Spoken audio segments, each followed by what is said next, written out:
idea del día es ver un poquito de corrección del factor en potencia, ¿no? Como siempre, a modo informativo y ver un poquito de la oferta de los productos, cómo se seleccionan, etcétera. Así que bueno, vamos a arrancar. Primero que nada, una pequeña introducción, ¿no? Si se quiere, hoy por hoy, donde más vamos a aplicar estas soluciones es en el caso donde haya instalaciones con motores eléctricos. Y esto tiene que ver con, bueno, un fenómeno, por llamarlo así, que tiene que ver con cómo el motor funciona, ¿no? Para poner en funcionamiento un motor, para que el motor pueda transformar la energía eléctrica en mecánica en un eje, tenemos que generar en su interior un campo magnético, ¿no? Para que por medio de, bueno, de inducción magnética gire ese eje. Y esto es fantástico porque nos permite transformar potencia eléctrica en mecánica con muy bajas pérdidas, pero tiene algunos inconvenientes. Uno de ellos es que ese campo magnético necesita energía, ¿no? para iniciar su trabajo y para mantenerse operando. Y ahí es donde nace, bueno, la famosa energía reactiva inductiva, ¿no? Que es la correspondiente a los motores. Y esta energía reactiva tiene un problema, que es el que funciona a destiempo con la potencia que le entrega la red a ese motor. Tan es así que se producen algunas consecuencias. Por ejemplo, una de ellas es que vamos a ver un desfasaje entre la tensión y la corriente de red debido a, bueno, el uso de alguna carga inductiva como motores. Si fuese una carga, por ejemplo, totalmente resistiva, ¿no? Una luz incandescente, bueno, pasarían por cero al mismo tiempo corriente y tensión, y bueno, se podría decir que están en fase. Ahora, ¿cuál es el problema de que la corriente atrase a la tensión? Bueno, fíjense que van a haber momentos donde... A ver, esperen que voy a silenciar a ver quién tiene ahí un perro abierto. El problema de que la tensión atrase o adelante a la corriente es que fíjense que va a haber momentos donde la corriente y la tensión tienen signos distintos, ¿no? Acá estaría corriente negativa, por así decirlo, y acá tendríamos tensión positiva. Si queremos calcular la potencia instantánea en ese momento, al multiplicar tensión por corriente y al tener diferente signo, bueno, la potencia es negativa. En cambio, en otro momento, cuando la corriente y tensión tienen el mismo signo, bueno, la potencia es positiva. Entonces, fíjense que ya verlo así gráficamente, en forma, ¿no?, de onda, nos da una idea de que esa potencia negativa es una pérdida. Una pérdida energética, o sea, estamos siendo ineficientes. Ahora, fíjense lo siguiente. A ver, ¿hay algunas preguntas? No. Habíamos dicho, ¿no?, que la red, no sé si era un transformador que toma energía de la red, va a alimentar mi motor. Además de alimentar el motor, tenemos que alimentar ese campo magnético que el motor necesita. Este campo magnético, o esa energía reactiva inductiva que tiene el motor, tiene el problema de que es de vuelta a destiempo que la potencia que entrega la red. Entonces tenemos acá una especie de devolución de potencia que va hacia la red, o un rebote, ¿no? Tenemos acá una entrega de potencia en y una potencia que queda rebotando. Y esa potencia no es ni más ni menos que una pérdida, ¿no? Fíjense que el transformador va a tener que entregar la potencia útil y también la potencia reactiva para que ese motor funcione. Dicho de otra manera, o o la conocida S, que sería la potencia aparente, como la llamamos, estará compuesta entonces por la potencia activa, que es la energía útil, la que logro transformar en trabajo mecánico, y la Q, que es la potencia reactiva, que es la que necesito para operar el motor y que circula en la red entre motor y transformador de forma, digamos, cíclica. Además, el problema que tiene esta Q es que al estar circulando a lo largo y ancho de mi instalación, bueno, primero que la distribuidora me va a penalizar. No recuerdo qué valor, por ejemplo, de coseno phi tienen en Uruguay, pero hay una penalidad por coseno phi, ¿no? Te van a poner un mínimo. Sí, 0,95 acá. Claro, es un coseno phi bastante desafiante. Pero además de esa penalidad, en mi instalación voy a estar perdiendo energía porque voy a tener más corriente, por lo tanto voy a tener pérdidas por efecto Joule en los conductores, y además voy a tener que sobredimensionar mis conductores si no resuelvo este problema. Fíjense lo siguiente, ¿no? Estábamos diciendo que, bueno, esta energía reactiva va a rebotar entre mi transformador y mi motor, ¿no? Todo el tiempo va a estar circulando ahí como si fuese un parásito, básicamente, de un lado al otro, consumiendo energía de mi transformador y también de mi instalación. Ahora, se ha descubierto, ¿no? Ya hace bastante, ¿no? Esta tecnología ya tiene muchísimos años, por si no desde que se inventaron los motores prácticamente, se conoce que las cargas inductivas tienen una forma de ser compensadas, por así decirlo, que es agregándole un banco de capacitores o condensadores. Da la casualidad, ¿qué quiere decir casualidad? Que el condensador, el capacitor, tiene la capacidad de almacenar energía en forma de campo eléctrico y devolverla a la red justo a destiempo o inversamente a lo que lo hace un motor. Por lo tanto, agregar un banco de capacitores me sirve para que esta energía reactiva ya no vaya al transformador, sino que quede encapsulada en un circuito muchísimo más pequeño. O sea, nunca me voy a deshacer de la energía reactiva, sino que voy a lograr que no circule en mis conductores y no sea entregada al transformador tampoco, ¿no? Va a quedar atrapada en un circuito que yo voy a diseñar, o ustedes van a diseñar, justamente para ese único fin. De esta manera, ¿qué conseguimos? Por un lado, sí, seguramente uno de los temas más importantes, que sería cumplir con lo que la distribuidora me exige, pero además voy a aprovechar los cables, o voy a tener menos pérdidas de cable, menos pérdida por efecto Joule en los cables. Además, supóngase que un cliente no está compensando y se está quedando corto de potencia de transformador. Bueno, al hacer esto, estás liberando potencia útil del transformador. Y, a fin de cuentas, bueno, está siendo más eficiente energéticamente.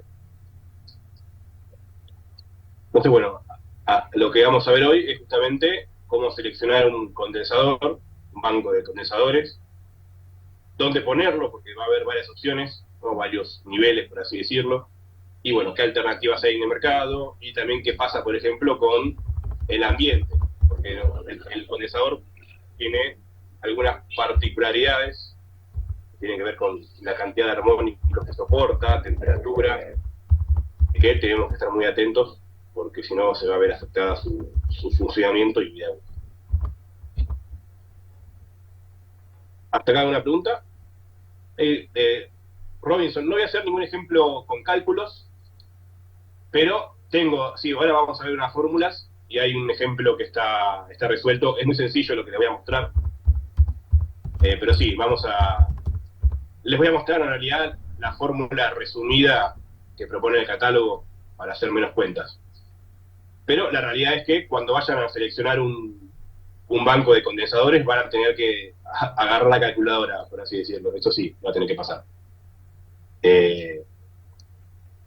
A veces, o por no, a veces no.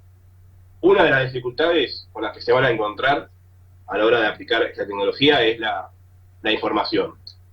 Entonces, está bueno que en la chapa del motor haya la cantidad suficiente de información como para poder calcular. Y si no, lo ideal siempre va a ser tener un medidor o varios medidores para, bueno, directamente sacar la información del medidor. Eso también sería lo ideal. Pero bueno, ahora avancemos un poquito en la presentación y cuando lleguemos a las fórmulas, lo discutimos un poquito más. Pero sí, algo vamos a ver. Bien. Hasta ahora sabemos qué es lo que hace un condensador, pero todavía nos faltan varios problemas a resolver. El primero podría ser dónde lo colocamos. Y cuando digo dónde, prácticamente podría ser en cualquier punto de la instalación de mi cliente, ¿no? O sea, abajo del transformador, en cualquier punto lo podría colocar. Por ejemplo, para acotar las posibilidades, nivel 3 sería a pie de motor, ¿no? Sería colocar un banco fijo individual para cada motor. Nivel 2 sería colocar un banco, pero a nivel seccional, o sea, que compense varios motores a la vez. Y nivel 1 es en el tablero general, o sea, que compense la energía reactiva de toda la planta. ¿Alguno se anima a decir qué opción es mejor de las tres? Para mí es nivel 3. Nivel 3, por ahí. ¿Alguno que diga 2 o 1? Para mí nivel 3. Y depende, capaz que en algunos casos es la 1. La 1 era en el tablero general, no estoy perdido. Claro, en la 1 es el tablero general. Y en la 2 seccional y en la 3. Depende del caso, pero capaz que en muchos casos el 1.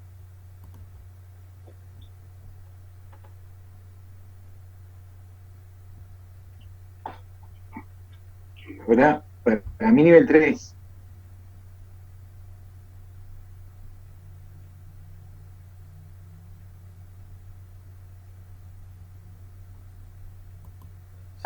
Para cada motor, sería un cartucho. como mínimo el 1, ¿no? Sería como mínimo el 1 porque si vos estás corrigiendo la salida ahí, en el caso de nosotros, UTE no nos está cobrando, no nos cobraría.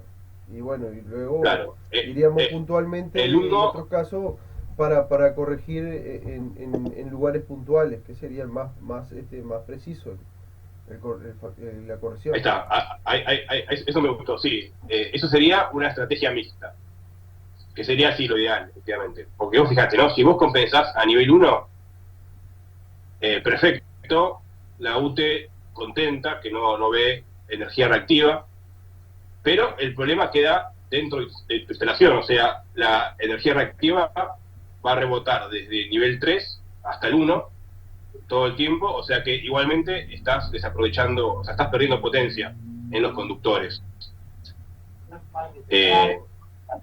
Lo ideal es compensar a nivel 3, pero termina siendo muy costoso. Porque fíjate que si compensas a nivel 3, el problema lo encapsulás, digamos, al mínimo posible. Está concentrado así. También pasa que puede ocurrir en un caso que esté sobrecompensado, ¿no? Y también se genera reactiva por capacitiva, ¿no? Bueno, Ese es un problema.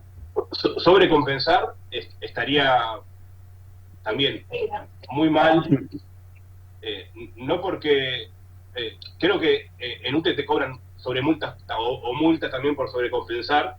Aún no, pero sí creo que van a empezar a, no sé cuándo, a multarte por bueno, se me pará, por multar Por sobrecompensar. carga capacitiva, Sí, pero eso no me acuerdo cuántos kilovatios arriba ahí, no sé qué carga empiezan. En Europa ya lo están haciendo, en España lo hacen. Una consulta, colega. Sí. Una consulta. Por ejemplo, si las cargas, obviamente que son fluctuantes, ¿no? Y se pone un condensador de corrección de reactiva en cada carga, acompañado del interruptor, ¿no? O sea, cuando en la línea se levanta, por ejemplo, una carga 1, que también lo haga el condensador para que no quede en exceso en la línea general, ¿no? Yo creo que capaz que con esa forma sería el ideal y ya queda compensado todo el sistema. No sé si es lo correcto. Bueno, ahí también hay un problema. Depende de cuánto fluctúe esa carga. Si es una carga, voy a exagerar, ¿no? Pero si el motor se enciende y se apaga 300 veces por minuto, bueno, no vas a poder hacerlo con un capacitor. Vas a necesitar un filtro de armónicos híbrido. O sea, un dispositivo electrónico para que le siga el ritmo a ese problema. Pero supongamos que estamos hablando por ahora de un motor que el 99% del tiempo funciona en régimen permanente. Con un PLC, por ejemplo. Sí, podría ser. Supongamos que ustedes un arranque directo y ese motor es para una bomba y la bomba va a funcionar 24/7 sin parar. Listo, es el caso ideal para un banco de capacitores. Ahora, tenés un motor que por algún proceso particular que no se me ocurre,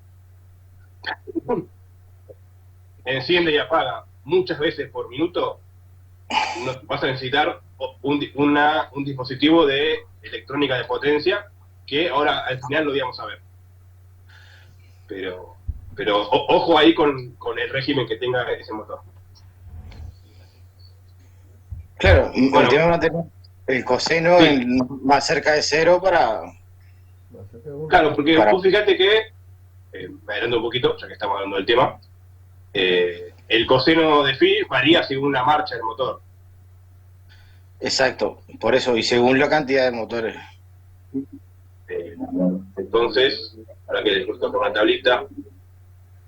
Y tú tienes varios condensadores y él va metiendo uno u otro según lo necesario y lo va manteniendo. Bueno, pero eso es un banco automático, que también lo vamos a ver. Pero sí, fíjese que acá hay una tabla con valores estándar, esto igual depende de cada fabricante. Entonces fíjese que, bueno, el motor asincrónico de jaula de ardilla al 100%, bueno, tiene un coseno phi de 185, pero cuando está al 50 es peor, y así. Bueno, nada, no es tan fácil, o sea, hacer una compensación fija para un motor que va a variar de carga todo el tiempo. Pero bueno, déjeme seguir con la charla, que todo eso lo vamos a ver en segundos. Cierro este tema de dónde ponemos el compensador. Lo ideal sería colocarlo a pie de máquina, al menos conceptualmente, ¿no? Porque si yo lo coloco acá, la pérdida queda encapsulada en un circuito acotadísimo. Si lo coloco acá, bueno, tengo pérdidas rebotando en todo ese sector, y ni hablar del nivel 1. En la práctica, normalmente se usa una estrategia combinada. Entonces, en nivel 3 podemos hacer una compensación fija. Cuando hablo de compensación fija, es un cartucho de capacitores, una lata de capacitor, únicamente con un contactor que enciende luego de que el motor entra en régimen. Y listo. Y normalmente en nivel 2 y nivel 1 lo que vamos a usar es un banco automático, que ahí, si no me equivoco, es ahí lo que vos mencionabas. El banco automático, lo que tiene de bueno es que es un conjunto de capacitores que se van encendiendo o apagando según la demanda de potencia reactiva que haya en ese momento. Un PLC que mantiene el coseno de phi lo más cerca del cero posible. No es un PLC, es un producto hecho a medida. Se los muestro. No, tampoco. Este controlador se llama Bar Plus Logic, ya mide el factor de potencia. Yo trabajé en una fábrica que tenía un PLC, un PM500 que Bueno, era pero, él. Entiendo que se puede armar de otra manera, seguro. Sí. Era él que estaba programado para poder sacar un banco procesador, ponerlo, sacarlo. Según, por ejemplo, a veces estaba una fábrica de harina de pescado en La Paloma, ahí en Rocha, y según, por ejemplo, pasa que eran bombas de 40, 60 caballos, entonces según, era mucha la diferencia, cuando prendía una para otra, entonces, Bueno, mucha la diferencia. mira, esta solución se entrega, incluso se entrega armado, se llama EasyBar, y llega a compensar hasta 600 kVA. Pero se puede hacer como vos decís, pero sabés que hay un producto dedicado a eso. Nosotros teníamos 1000 amperes de consumo cuando la fábrica estaba funcionando a full. Está bien. Ah, bueno, puede ser. Procesante, sí. ¿Cómo funciona un banco automático? Bueno, como se ve acá en la imagen, perdón, es un poco de zoom.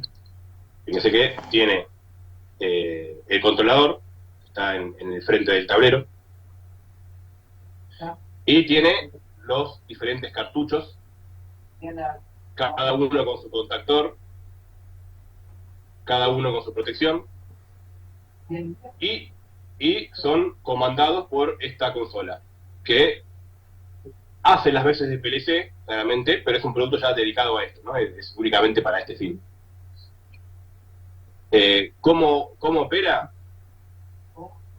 Fíjense que si vemos este gráfico, podemos tener acá potencia reactiva demandada y tiempo, y como la potencia es variante, bueno, el banco automático va encendiendo o apagando cartuchos en tiempo real. Lo bueno es que es flexible, yo le puedo poner abajo un montón de cargas, lo puedo poner a nivel seccional o a nivel principal. Lo malo es que no siempre va a estar cerca, o todo lo cerca que me gustaría, de ese coseno phi objetivo. Porque fíjense que como va a dar pasos, bueno, dependerá de cuán lejos esté el paso anterior de la cantidad demandada. Entonces, a veces como acá va a estar compensando muy bien, y a veces como acá va a estar compensando no tanto como nos gustaría. Sí, nosotros hacíamos todos los cálculos, todas las noches hacíamos los cálculos y calculábamos y no siempre da igual, es así. No claro, es perfecto. por eso lo ideal sería, o sea, el mejor compromiso, digamos, técnico económico, esperen que me fui por cualquier lado, ahí está. El mejor compromiso técnico económico sería compensar de manera fija y en nivel 3 en los motores más grandes, y para el resto de cargas, bueno, lo hago con un automático en nivel 2 o nivel 1. Porque el automático, bueno, mide y en función de lo que hace falta, compensa, enciende y apaga pasos.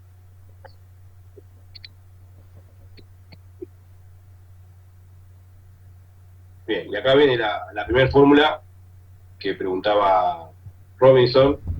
Perdón, no sé si hasta acá quedó una pregunta, seguro estoy yendo muy rápido, pero creo que se entiende.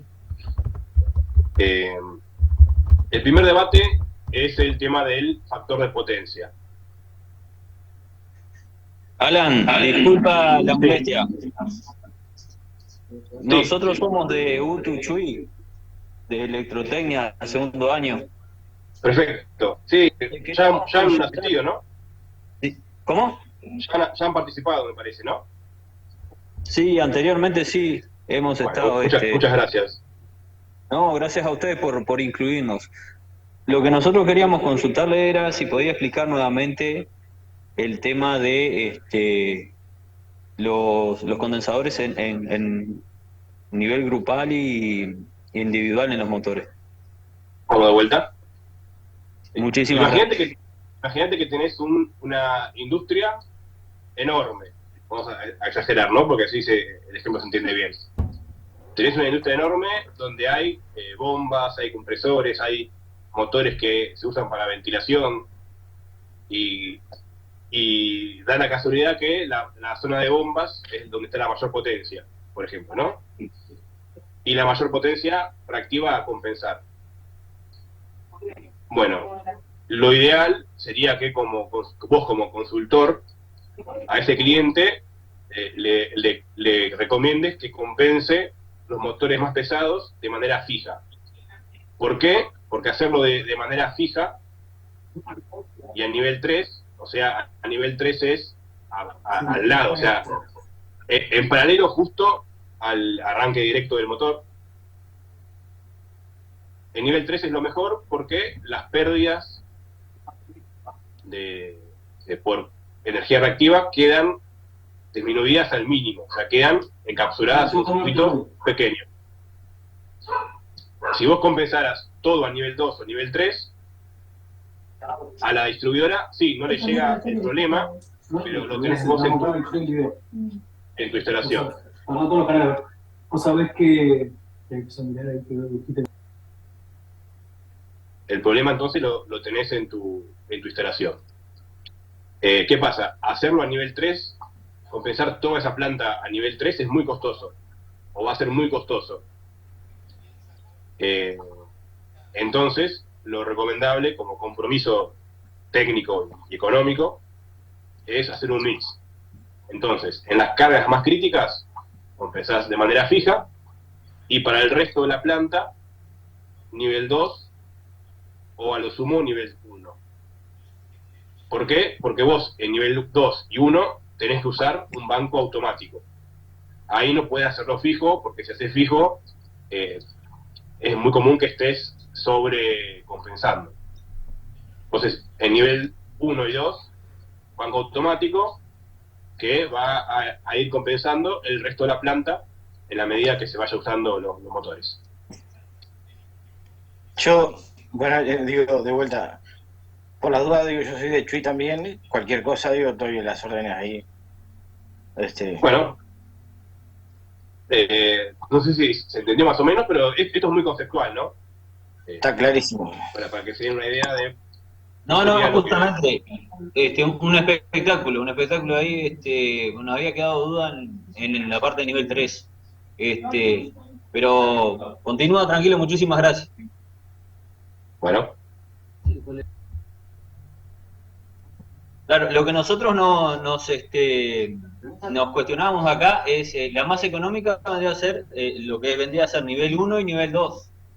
Claro, porque ahí colocás un automático y listo, un automático grande, ponele, y al ser más grande, en vez de usás menos cartuchos más grandes, en vez de usar muchos más chiquitos, bueno, hay un ahorro económico a veces considerable.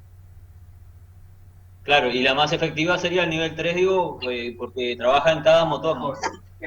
Tal cual. Perfecto, muchas gracias.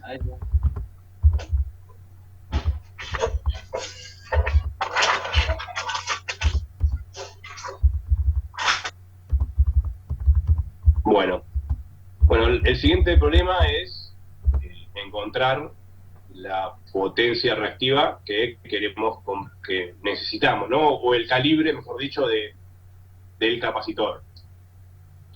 Entonces, para ir metiéndonos en cómo resolvemos ese problema, les traigo el famoso diagrama fasorial de potencias, donde, como siempre, en un eje está la potencia activa, ¿no? La potencia activa es la potencia eléctrica que se entrega al motor para que efectivamente lo transforme, y la Q es esa potencia que no está, digamos, que funciona a destiempo de la potencia útil y que afecta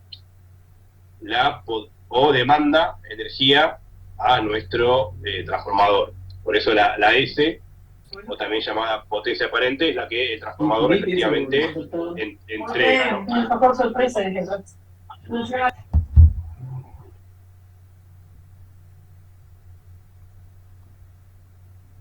Estoy desactivando ahí los micrófonos. Bueno, y anteriormente, o en realidad siempre, al ángulo de desfasaje entre la potencia aparente y la activa se lo llama phi, y al coseno de este ángulo, bueno, coseno de phi, que esto que van a ver ahora está mal, pero que anteriormente o hace 50 años se lo conocía como factor de potencia, ¿no? El factor de potencia es la relación entre la potencia activa, la P y la S, pero esto hoy en día ya quedó obsoleto. Y tiene que ver con que la Q no es la única pérdida de potencia que tenemos en juego en casi cualquier tipo de instalación, sino que hay que agregarle el problema de las corrientes armónicas, que normalmente hoy las tenemos en todas partes. Si agregamos la distorsión armónica a este problema, le analizamos, bueno, vamos a tener una mejor idea de lo que es el factor de potencia o la relación entre la P y la S. Entonces fíjense que ahora ya la potencia aparente, la S, no está solamente distorsionada por la Q, sino que hay que agregarle un valor de distorsión D, que es que son las pérdidas por corrientes armónicas. ¿Qué son las corrientes armónicas? Bueno, básicamente cualquier dispositivo que tenga electrónica o fuentes conmutadas inyectan, en vez de inyectar una potencia reactiva como la inductiva, como la que hace un motor, bueno, inyecta corriente en la red, pero de forma más aleatoria, por así decirlo, ¿no? O de otra forma muy diferente a como lo hace la potencia reactiva inductiva. Por lo tanto, no vamos a poder compensarlo de la misma manera. No nos vamos a poder compensar de la misma manera y tampoco nos podemos dejar de tener en cuenta. Bobinado, más que nada, ¿no? Todo. ¿Cómo? Todo lo que sea bobinado. No, lo que sea bobinado sería un motor o algún pequeño motor que sí te va a generar potencia reactiva, inductiva, pero la D la generan las cargas electrónicas. O sea, por ejemplo, ¿no? Si vos tenés un motor solo, ¿no? Un motor con arranque directo, bueno, ese motor no tiene, o prácticamente, por no decir que no tiene, hoy en día capaz que sí, no tiene ningún tipo de problema de armónicos. Pero si ese motor... ¿El tema de los LED y las computadoras y monitores? Tal cual. Claro, sí, pero si a un motor vos le agregás un variador de velocidad, ahí sí vas a tener armónicos. Si en tu instalación tenés, ahí como decían, luces LED, una vas a estrella tener armónicos. No, ese triángulo no, tiene que ser electrónico. Si no hay electrónica, no hay, en principio. Por ejemplo, una luz incandescente no tiene problemas de armónicos, pero una luz LED sí. Bien. Una lavarropas inverter tiene, por ejemplo. Y la heladera también. La heladera común no lo sé, supongo que si tiene tendrá muy poco. Pero el inverter que tiene más electrónica sí. Un aire acondicionado. Computadoras también. Un aire acondicionado también. También, si tiene electrónica sí, pero sí, normalmente hoy por hoy sí.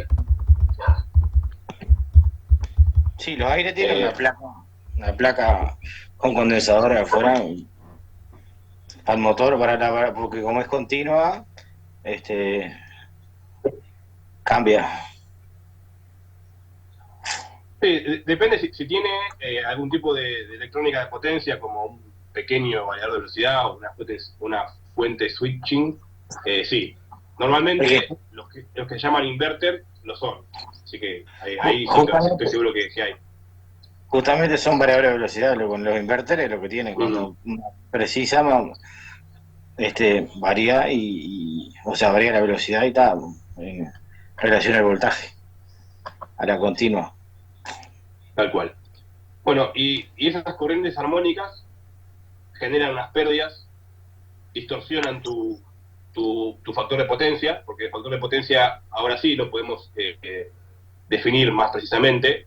No es simplemente el coseno de phi, o sea, el coseno de este ángulo, sino que hay que tener en cuenta P, Q y D. Entonces la fórmula de la relación entre P y S sería P y la raíz cuadrada de P cuadrado más Q cuadrado más D cuadrado. ¿Por qué les cuento esto? Bueno, porque si ustedes hacen las cuentas de forma tradicional, o sea, con esta fórmula, uno podría decir, bueno, si lo único que tengo que hacer es hallar Q, listo, le pongo un condensador que compense perfectamente, o sea, que cancele totalmente esta Q, y alcanzar un coseno phi igual a 1, pero eso no lo van a alcanzar nunca con capacitores. Así que nunca compensen a 1. 0,95, yo creo que ya está muy bien. Siempre dejen un margen para los armónicos. Y cuando vean que es una situación donde hay mucha electrónica, bueno, ahí no va a quedar otra que medir y también compensar esos armónicos. Pero si yo quisiera llevar el factor de potencia a 1, debería atacar este problema de la D. O sea, con el banco de capacitor únicamente actúo en la Q. Consulta. Y voy a...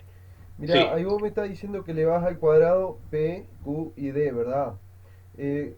¿Ese caso tiene que ver también con la fase o no? Si es monofásico, trifásico, ¿varía eso? No, esto sale de este diagrama. Del estudio del diagrama. Sale de el triángulo de potencia. Entonces, si apretás Pitágoras para hallar P, entonces vos sabés que S al cuadrado es P al cuadrado más Q cuadrado. Eso comprendo, pero me quedaba esa duda, gracias. No, sale de acá, de ese diagramita.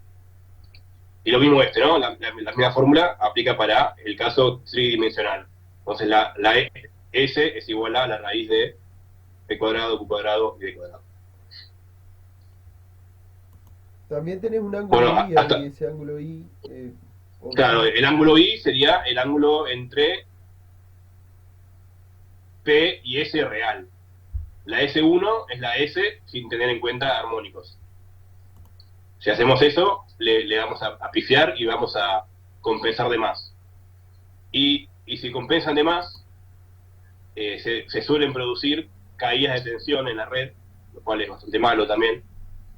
Pero traten de no compensar de más. Y si pueden medir armónicos, mejor. Genial. Bueno, vamos a reducir ahora el problema. O sea, sepan que esto existe, pero ahora para continuar y no meternos tanto en la D, vamos a quedarnos con esta parte del problema. Sepan que no debemos igualmente compensar a 1.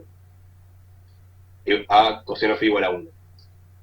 Entonces, si yo quiero, yo lo que tengo que hacer es encontrar la potencia, o sea, la QC, la potencia reactiva capacitiva, para poder mejorar mi coseno de phi. Entonces, una de las cosas que ustedes tienen que hacer, además de encontrar la QC, es definir un coseno phi objetivo.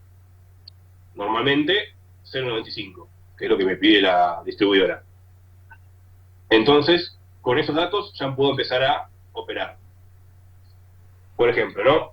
Si ya conocemos la P, que la P sería la potencia activa del motor, prácticamente tengo todos los datos. ¿A qué me refiero con todos los datos? Bueno, fíjense que acá tenemos el diagrama de potencias, que ahora lo invertimos, ¿no? acá en azul está la P, y en rojo, ¿no? Esta línea de rojo que estoy marcando, es la Q inicial, o Q1. Y nuestra potencia aparente inicial, ¿no? La que ve el transformador en negro. Tenemos el ángulo 1 y queremos llevarlo a el ángulo 2. O sea, queremos mejorarlo, ¿no? Que la S se parezca más a la P. Entonces, para lograr esto, necesitamos hallar esta línea roja, que es justamente QC, ¿no? Porque fíjense que como esta es una suma vectorial, si yo a la Q1 le resto QC, obtengo Q2, que sería la potencia reactiva inductiva que estoy dispuesta a dejar fluir el sistema. Entonces, si tengo la potencia de mi motor activa, normalmente, ojo, que no siempre es tan fácil obtenerla, porque los motores cuando hablan de potencia, y normalmente los expresan en HP, bueno, esa potencia es la potencia mecánica, es la potencia a la salida del motor. Pero dentro del motor hay pérdidas por rozamiento, entonces a la potencia mecánica hay que aplicarle el rendimiento. El motor normalmente me dice cuánto rendimiento tiene, 0,90, 0,80, lo que sea. Entonces, esa potencia mecánica la multiplico por el rendimiento y ahí sí obtengo la potencia activa eléctrica.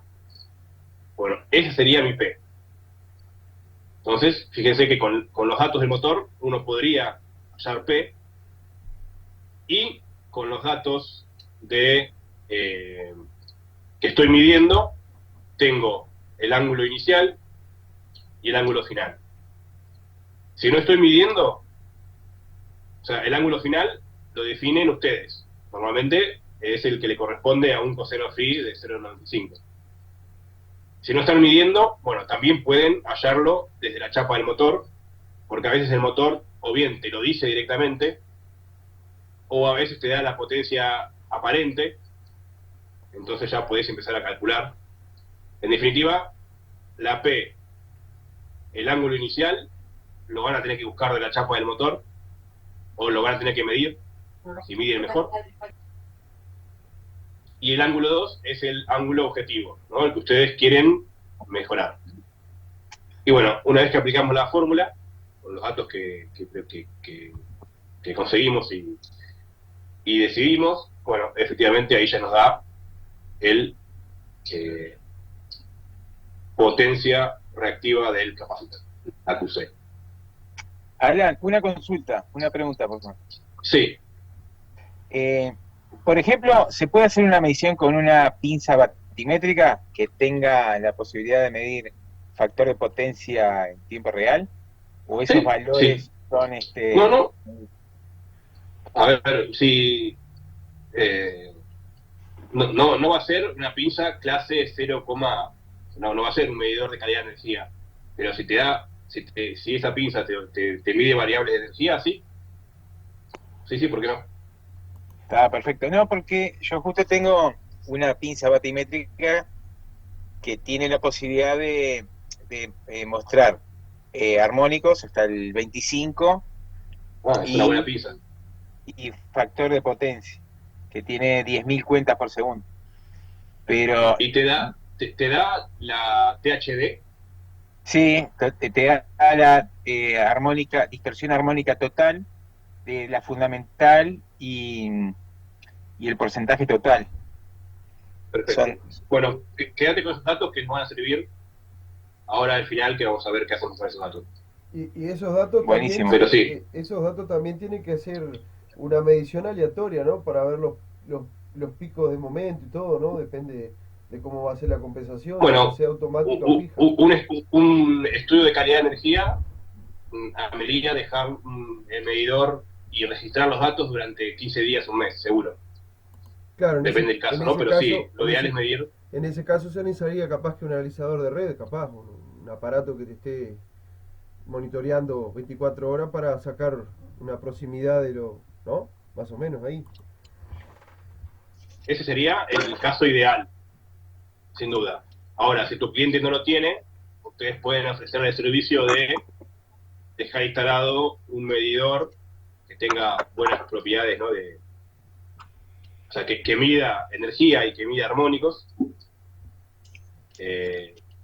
durante 15 días, sería o una semana o un mes, para tener un buen registro de datos. ¿Y no se podría hacer, por ejemplo, la medición en cada carga independientemente? Es hacer una sumatoria, por ejemplo, de todo, para tener... Bueno, pero si podés medir, o sea, pensá que si vos, cada medición tiene un error, y después si vos sumás todas las mediciones, bueno, te va a dar un valor seguramente diferente a si medís en un punto más arriba. Yo te diría que si decidiste hacer una compensación fija, bueno, medí en el arranque del motor, y si vas a hacer una compensación automática, bueno, medí a nivel, en el punto donde vas a colocar el banco, digamos. Y cuando tienes Pero todo sí, prendido, como poder se puede. tienes otra caída de tensión también, que cuando tienes uno solo. Claro. Que no es lo mismo.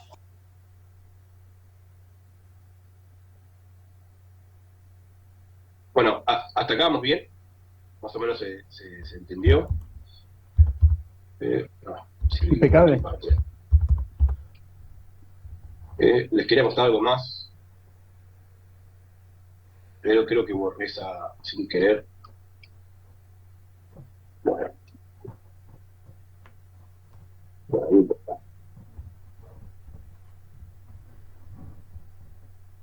Bueno, ustedes lo que van a encontrar en la oferta de Schneider van a ser dos gamas o dos soluciones: EasyCAN y VarPlusCAN, que si bien ambos compensan para cualquier valor de energía reactiva de igual manera, ¿no? El de 10 kVAR compensa igual que el de 10 kVAR de la gama alta. La diferencia entre uno y el otro no radica en si compensa mal o bien. Los dos compensan perfectamente bien. El problema es que el ambiente donde vayamos a instalar el capacitor tiene que ser el adecuado. Entonces, el modelo Easy va a compensar en ambientes menos exigentes. Ahora vamos a definir a qué me refiero con ambiente. Y el modelo VAR Plus va a compensar en ambientes muchísimo más agresivos, que normalmente hoy por hoy es lo más común. Entonces fíjense que acá empiezan a aparecer algunos valores, ¿no? Por ejemplo, el EasyCAN, fíjense que tiene 100.000 horas de vida útil, 55 grados de temperatura y humedad. Esto es importante que se respete, ¿no? Si no respetamos temperatura y humedad, que esto es muy común que pase, el equipo, en vez de tener 100.000 horas de vida útil, va a tener 50, 40.000, o sea, vamos a perder un valor muy considerable de vida útil.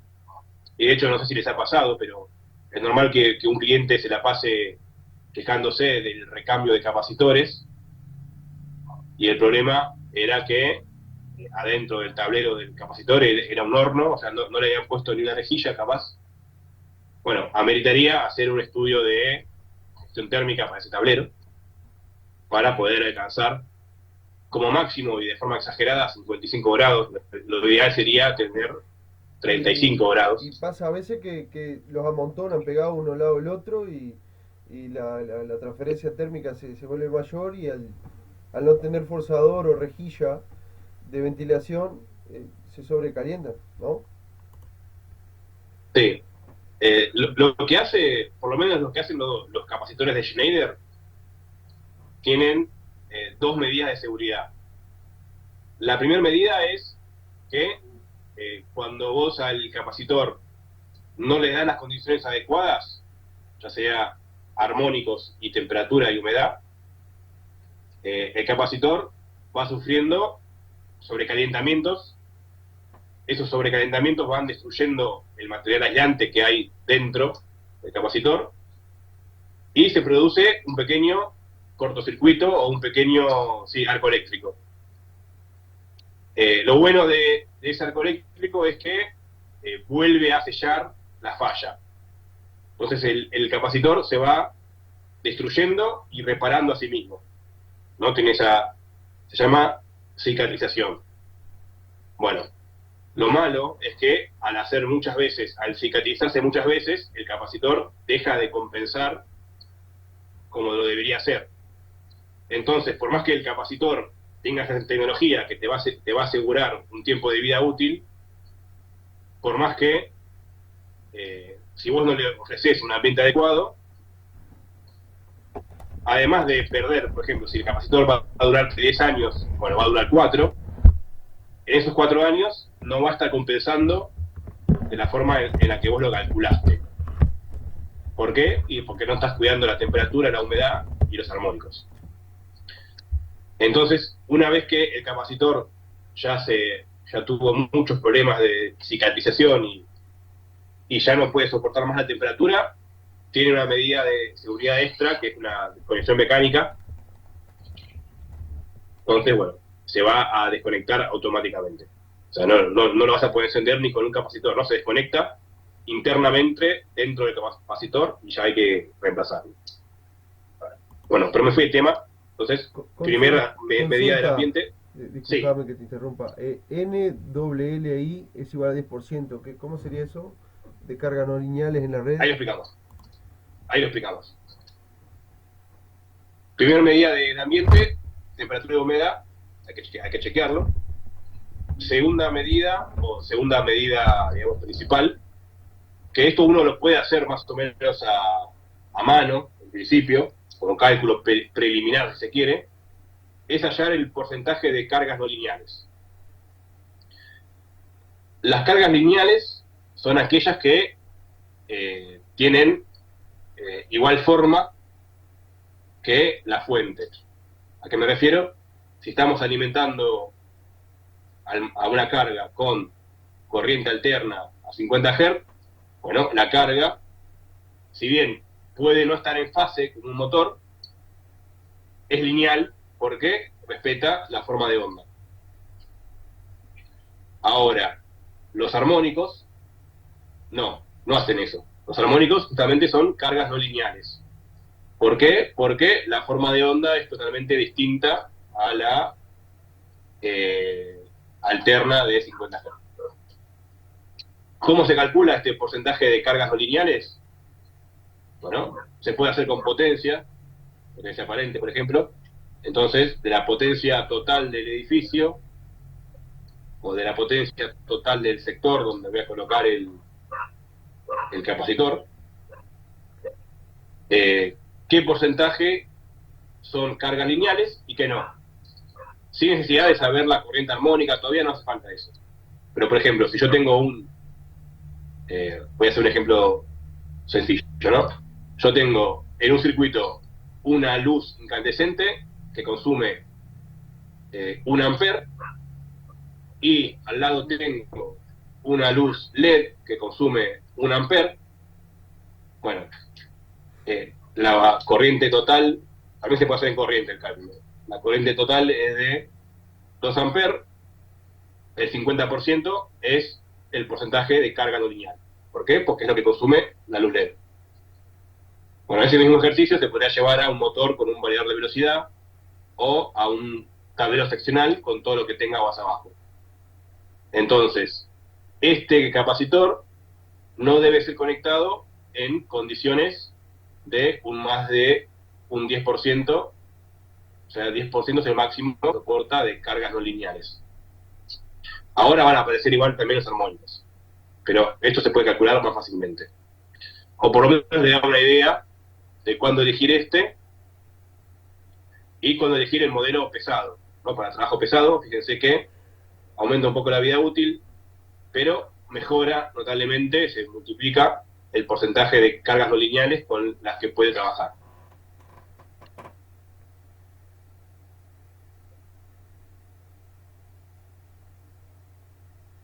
No es el único valor que tienen que tener en cuenta, ¿no? O sea, temperatura, cargas no lineales, pero también falta la distorsión armónica de la corriente y la tensión. Entonces fíjense que acá, nuevamente, los capacitores EasyCAN, soportan hasta un 3% de distorsión de la tensión, el THDP, y esto lo ideal sería medirlo,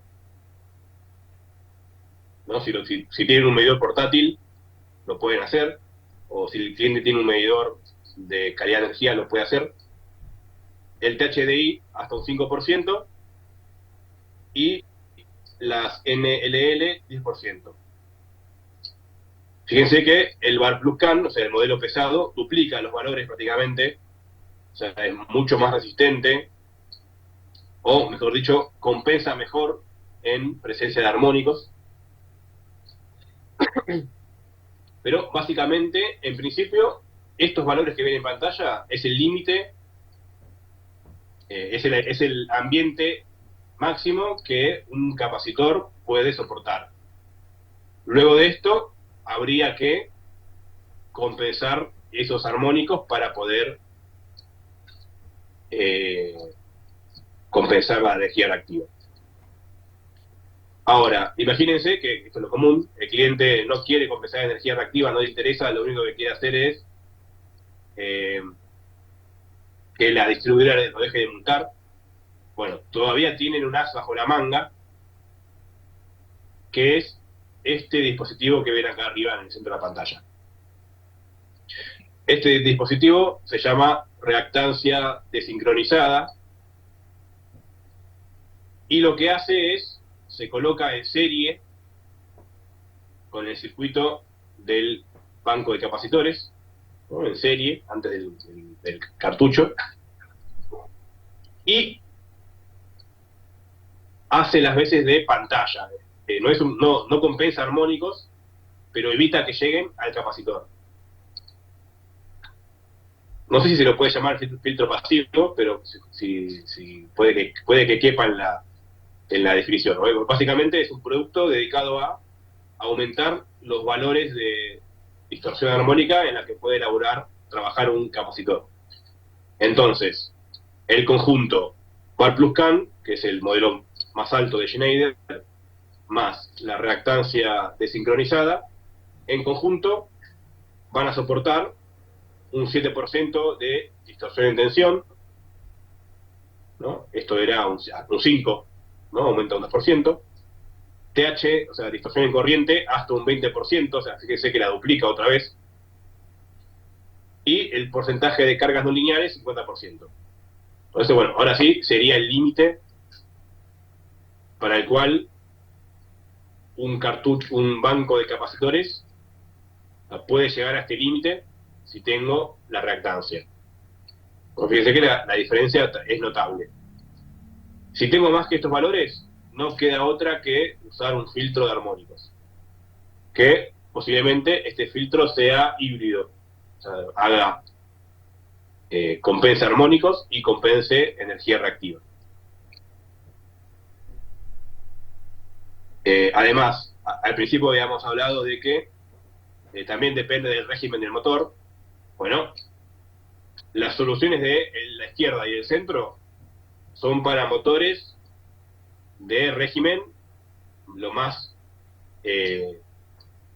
permanente posible, ¿no? Una bomba que opere continuamente, un compresor que se active periódicamente, pero no muchos ciclos. Ahora, si están en un proceso hiper pesado, hiper puntual, donde una máquina opera 300 veces por minuto, bueno, nada de esto sirve. Igual tienen que irse a un filtro de este tipo que, como es electrónico, puede seguirle el ritmo que necesiten para compensar. Y igualmente no dejen de recomendarle a los clientes que compensen armónicos, tanto en tensión y corriente, porque esto no solo te rompe el capacitor, sino que te rompe todos los productos que tenés conectados a la red, o sea, te disminuye la vida útil. A veces se producen disparos intempestivos de las protecciones o los relés. O sea, es cierto que si vos tenés mucho armónico, no vas a poder compensar, pero tampoco te va a funcionar toda la red correctamente. Así que normalmente, antes de llegar a tener estos valores de distorsión, mejor es recomendarle un filtro de armónicos. Sé que fue mucha información, y bueno, eso era todo, pero hagan las preguntas que, o si quieren, repasamos todo lo que no hayan entendido.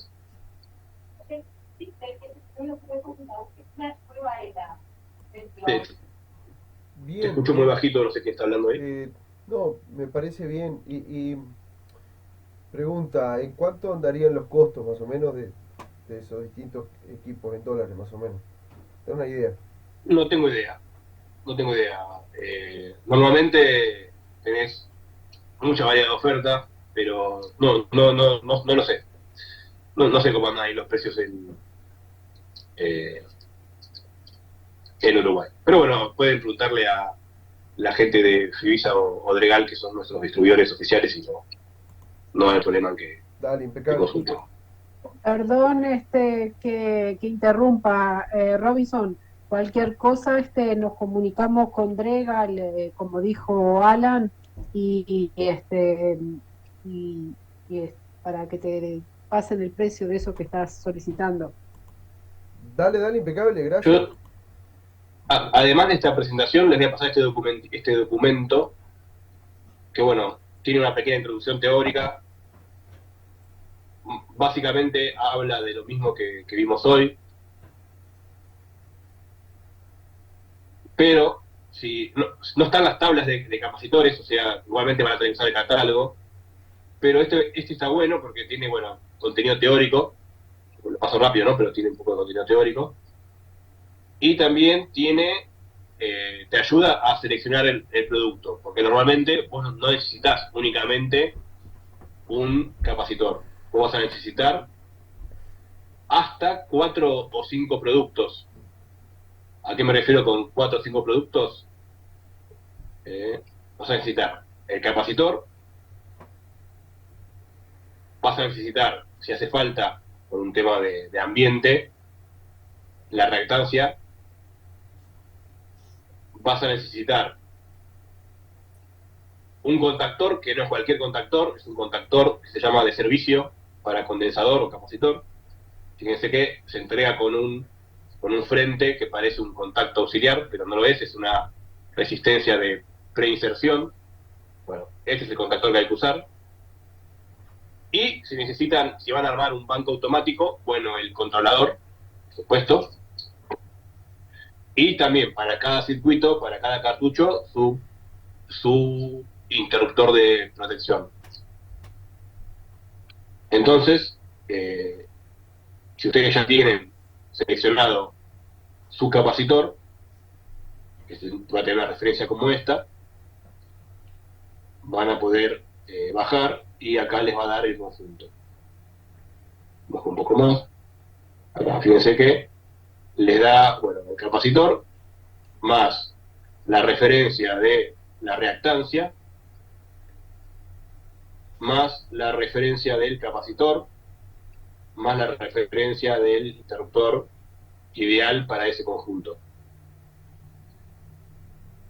Es lo único que van a necesitar. Y no, si van a armar el banco ustedes, también les va a faltar un tablero, también les va a faltar hacer algún tipo de gestión térmica. Sepan que Schneider tiene una aplicación para hacer cálculo térmico, se llama Proclima, así que la pueden usar para verificar si ese capacitor va a disipar correctamente la energía y vamos a estar dentro del rango aceptable.